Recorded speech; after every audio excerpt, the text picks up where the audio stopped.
النهارده هنعمل مع بعض الجبنه القريش. شايفين بكل سهوله، بدون منفعه، بدون خل، بدون اي اضافات. مجرد بس ان انت هاتي شويه ملح وشويه لبن، مفيش اكتر من كده، وبطريقه سهله جدا من غير ما نلفها رول ولا حصيره ولا اي حاجه. هتطلع معاكي جبنه قريش بالشكل اللي احنا شايفينه ده، طريه جدا وعامله ازاي، كلها قشطه. شايفين القشطه اللي في الجبنه. وكمان شلت معلقتين قشطه من اللبن، بحيث لو حابين نعمل بيه اي وصفه هيبقى عندك قشطه. والجبنه كمان كلها خير وكلها قشطه. قلت لكم في الفيديو على فوائد كتير للشرش ده، مش هيترمي خالص اهو. اتمنى بقى تدعموني باللايك، ولو عندكم اي سؤال او اي استفسار اكتبوا لي في التعليقات وانا ان شاء الله هرد عليكم. تعالوا بقى نشوف الطريقه على طول. إن الله وملائكته يصلون على النبي يا أيها الذين آمنوا صلوا عليه وسلموا تسليما. السلام عليكم، اهلا بيك في مطبخ ام شريف. النهارده هنعمل مع بعض الجبنه القريش، ان شاء الله هنعملها بطريقه سهله جدا وتعجبكم. انا اول فيديو عملته على القناه كان فيديو الجبنه القريش، وما شاء الله الفيديو ده عمل 2 مليون مشاهده. فمن ساعتها ما عملتش فيديو خالص للجبنه. عملت ازاي نعمل لبن الرايب والكلام ده، لكن ما عملتش الجبنه. ان شاء الله هنعمل الجبنه القريش مع بعض وبطريقه حلوه جدا. اول حاجه اللبن بتاع الجبنه القريش ما بيتغليش. طبعا بتجيني اسئله كتير، انا هخلي الاجابه بتاعت الاسئله دي كلها في اخر الفيديو. اللي حابب يسمع يستنى لاخر الفيديو، هيسمع كل الاجابات على الاسئله اللي كانت بتجيني على الفيديو.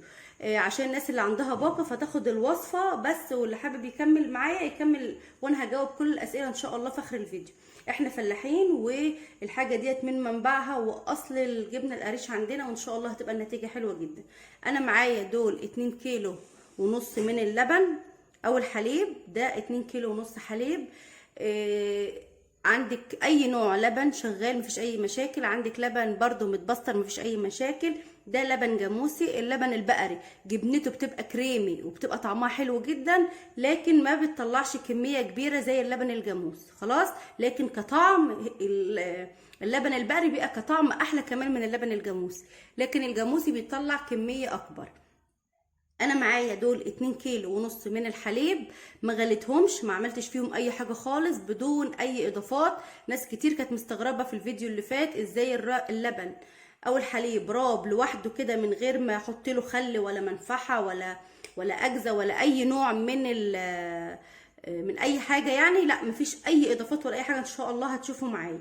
كل اللي انا هعمله ادي اللبن بتاعي اهو، هغطيه كويس قوي. انا دفيت الفرن يا دوبك دفيته. لو انت بتشوفوا الفيديو ده في الصيف، اللبن ده هياخد معاكي يوم واحد بس وهيروب. ممكن تحطيه مثلا من بالليل كده المغرب ولا حاجه لحد تاني يوم الصبح، هيكون راب كويس جدا. لو انت في الشتاء اللبن ده تحطيه في الفرن وما تفتحيش عليه وتدفي الفرن وما تحركيهوش ولا تقلبيه، وممكن ياخد معاكي لمده 3 ايام لان الجو بيبقى بارد. على حسب انت بتشوفي الفيديو في الصيف او في الشتاء.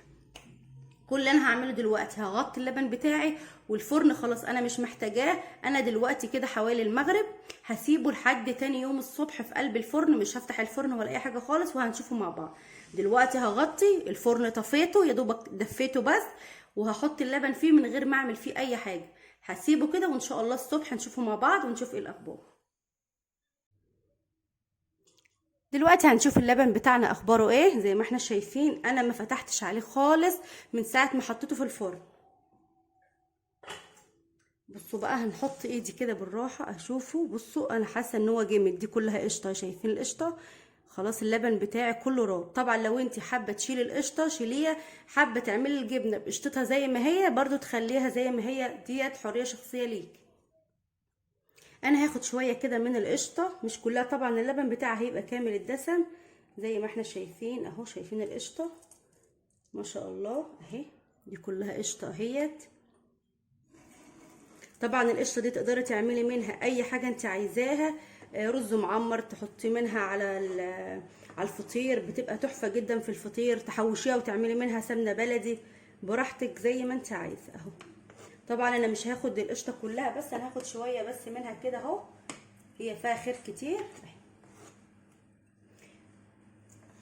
هعمل لكم بقى اسهل طريقه تقدروا تعملوا بها الجبنه. طبعا لو انت حباها ان انت بصوا ما شاء الله قشطه قد ايه، ولسه اللبن فيه قشطه اهو، بس انا ايه سايبه اللبن مش عايزاه يعني ايه مش هاخد كل القشطه اللي فيه. طبعا لو انت عايزه الجبنه بتاعتك رول تتقطع زي الجبنه القريش بالظبط، هتجيبي الشاشه وتحطيها في مصفى او في حاجه وتقلبي اللبن عليها وتقعدي تعملي في اللبن كده لحد ما يتكون معاكي رول، وتعلقيه في حاجه لحد ما يصفي ميته او الشرش بتاعه، وبعد كده تقطعيه زي ما انت عايزه. لكن لو انت حابه طريقه سهله كده وبسيطه هنعمل طريقه سهله. طبعا زي ما قلت لكم قبل كده انا عامله فيديو للجبنه القريش حلو جدا وكان مسمع ما شاء الله، عامل 2 مليون مشاهده. ان شاء الله الطريقه دي اسهل من الطريقه الاولانيه وهتعجبكم جدا برده، واسهل من الحصيره. كل اللي انا هعمله اللبن بتاعي راب، وزي ما قلت برده في الفيديو اللي فات تعرفي ازاي ان هو راب. لو انت عملت كده اهو شايفين اللبن الشرش فاصل، مش عارفه هو باين ولا ايه اهو، بصوا الشرش فصل من اللبن. ممكن احط دلوقتي انا معايا شاشه ومصفى، لكن وممكن تحطي دلوقتي ترشي عليها شويه ملح وهي كده، وممكن تحطي الملح بعد التقطيع براحتك سواء كده او كده. دلوقتي انا هجيب شويه من الملح اهو وهرش كده شويه ملح على الجبنه بتاعتي اهي. لو انت حابه زي ما قلت لكم لو انت حابه تخلي الملح في الاخر مفيش اي مشكله.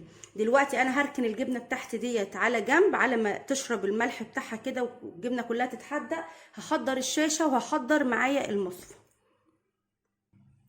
دلوقتي انا جبت الشاشه اللي معايا ديت، الشاشه دي انا عاملاها للجبنه، تقدري تعملي اي حاجه عندك تنفع، طرحه قديمه اي حاجه، المهم تكون شفافه كده عشان خاطر تنزل كل الشرش اللي فاضل كده اهي. دلوقتي انا جبت المصفى، هحط المصفى على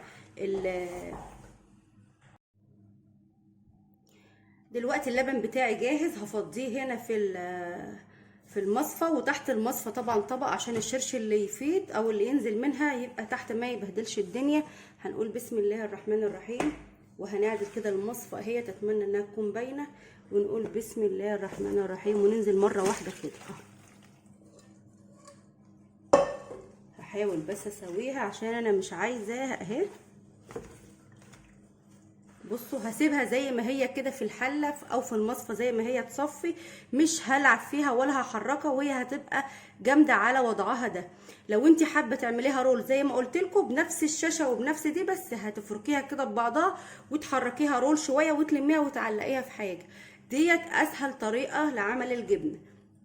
طبعا مش هحط عليها تقل ولا حاجه، هي هتصفي ميتها منها فيها لان اللبن رايب كويس قوي، احنا شايفينه معانا متماسك وعامل ازاي اهو. هسيبها حوالي ساعه كده ولا حاجه ونرجع نشوفها تاني مع بعض. دلوقتي هنشوف الجبنه بتاعتنا اخبارها ايه. هنقول بسم الله الرحمن الرحيم. طبعا شايفين الشرش اللي هي نزلته، هقول لكم على استخدامات كتير للشرش ده اهو. هنجيب الشرش ده كده بعيد، وهجيب حته خشبه كده عندي اهي بسم الله، وهحاول بالراحه اشيل الجبنه اهي. عايزه ابينها لكم بس اهي بصوا،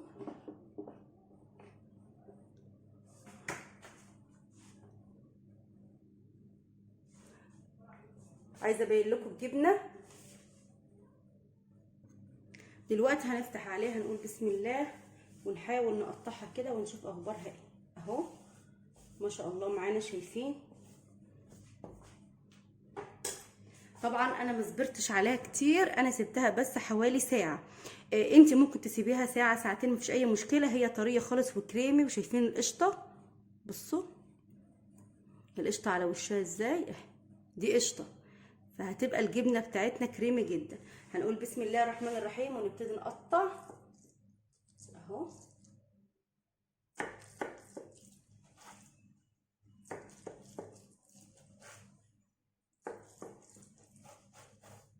شايفين ما شاء الله هي طبعا هي حادقه، احنا حطينا الملح بتاعها اهي.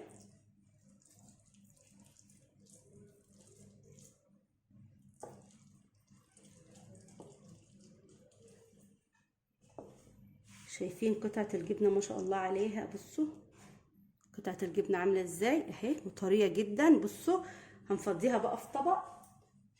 طلعت معانا كميه كبيره جدا اهي. عايزه اقول لكم لو انتوا حابين تخلوها تاخد نفس الشكل بتاع نفس الشكل بتاع الجبنه القريش وهي لسه طريه. قبل ما تسيبوها تتصفى خالص هاتي الشوكه كده وانزلي بالشوكه على حته الجبنه، هتطلع معاكي نفس التجزيعه بتاعه الجبنه القريش. شايفين قطعه الجبنه ماسكه نفسها وعامله ازاي بدون اي اضافات، ما حطيناش لاي حاجه خالص غير شويه الملح. طبعا انا بشيلها بالراحه لان هي لسه طريه اهي. شايفين قطعه الجبنه عامله ازاي؟ ما شاء الله عليها اهي اهوت، كريمي جدا، الجبنه طالعه كريمي اهي ما شاء الله. عملت لنا كميه كبيره اهي، واسهل طريقه، مش عايزين بقى لا حصيره ولا اي حاجه خالص. هقول لكم بقى تحفظوها ازاي عشان تقعد معاكم فتره طويله كده وهي طريه زي ما احنا شايفينها كده. اول حاجه الشرش اللي طلع مننا من الجبنه ديت هتحطوا عليه شويه ملح، وتقوموا جايين بعد الجبنه دي ما تبات ليله في التلاجة وتلاقوها نشفت ومسكت نفسها خالص، نقوم جايين حاطين الجبنه نرصها في الشرش ويكون الشرش مغطيها. الشرش ده استخداماته ايه؟ ممكن الشرش ده شايفين بصوا الجبنه عامله ازاي، بصوا طعمها تحفه جدا جدا وكلها قشطه، طعمها حلو جدا صحيح. بصوا طريه جدا قد ايه اهي، يعني ما شاء الله طلعت لنا كميه كبيره اهيت. انا عامله حوالي 2 كيلو وشويه لبن، يعني ممكن نقول 2 كيلو ونص او ما جوش كيلو ونص. بصوا الجبنه كريمي جدا وعامله ازاي، الجبنه جميله قوي بصراحه. هنرجع تاني بقى لمرجوعنا ونقول على استخدامات الشرش. لو انت عايزه الشرش تعملي بيه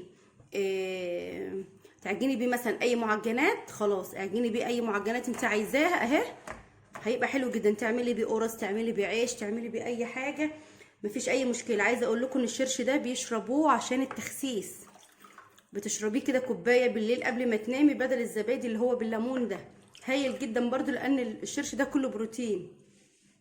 حاجه كمان اي معجنات تقدري تعجنيها بالشرش مفيش اي مشكله. لو انت عايزه تحفظي الجبنه وما عندكيش شرش، هاتي شويه ميه مغليين وسيبيهم لحد ما يبردوا تماما وزوديهم شويه ملح، وبعد كده حطي الجبنه في قلبها. اهم حاجه ان الجبنه تكون متغطيه بالميه او بالشرش عشان تفضل معاكي فتره طويله جدا. ادي القشطه اللي طلعناها من الجبنه. عايزه اقول لكم ان لسه كان في قشطه كمان يعني في قلب اللبن، ممكن كنت مليت الطبق ده كمان على اخره كتير كده قشطه، بس انا حبيت ان يكون ملمسها كريمي وكمان القشطه باينه على وش الجبنه. دلوقتي ادي القشطه تقدر استخدمها، اقدر اكلها مفيش اي مشكله. الناس بقى اللي هتسالني اللبن بتاع القشطه قصدي اللبن بتاع الجبنه ينفع يتغلي ولا ما يتغليش؟ للاسف الجبنه القريش على اصولها وعشان تديكي كميه حلوه كده لازم اللبن ما يتغليش. ده كل الجبنه اللي بتتباع في كل الاسواق اللبن ما بيتغليش. والله حابه جربي مثلا كيلو كده، اغلي اللبن وسيبيه يروب واعملي منه. لقيتيها عمل جبنه وبقى كويس مفيش اي مشكله. الناس اللي هتقول هي ضاره او مش ضاره عشان اللبن مش مغلي، الله اعلم، بس انا سمعت ان بيقولوا ان الجبنه دي، ان اللبن لما بيتحول لجبنه بيبقى فيه بكتيريا. البكتيريا دي نافعه، البكتيريا النافعه بتتحول، بتقدر البكتيريا النافعه بتقتل اي بكتيريا ضاره في الجبنه. والله اعلم، ده انا سمعته، والله اعلم كان صح ولا غلط. الشرش زي ما قلت لكم له استخدامات كتير جدا. طريقه حفظ الجبنه قلناها. الجبنه اللي انتوا هتعملوا بيه اللبن اللي هتعملوا منه جبنه ممكن تعملوا بلبن بقري زي ما قلت لكم في الفيديو، تعملوا بلبن معلب حلو جدا، تعملوا بلبن جاموسي، اي نوع لبن عندكم اعملوا منه، بس اعملوا نفس الخطوات. وبرده لو عندكم اي سؤال او اي استفسار اهم حاجه اكتبوا لي في التعليقات تحت. اهم حاجه يا جماعه اللبن لازم يتغطى كويس قوي، ما تقلبيش اللبن لو متغطاش هيبقى مر وهيبقى ريحته وحشه. عشان ناس كتير قالت لي قبل كده اللبن مرر مني ورميته عشان هي ما كانتش مغطياه. اللبن لازم يتغطى، حتى لو شويه قشطه زي دول انت حطاهم في التلاجة لازم يتغطوا. خلاص الجبنه مش مشكله، مش هتلم روايح قوي، وخصوصا لو انت حطيتيها في الشرش بتاعها او حطيتيها في محلول الملح اللي قلنا عليه. دي الاسئله اللي كانت في بالي. لو انتوا طبعا عندكم اي سؤال تاني انا هرد عليكم، ما ببخلش على اي حد خالص بمعلومه. اتمنى بقى الوصفه تكون عجبتكم، ما تنسونوش بقى في لايك للفيديو بالله عليكم، والى اللقاء ان شاء الله في فيديو جديد.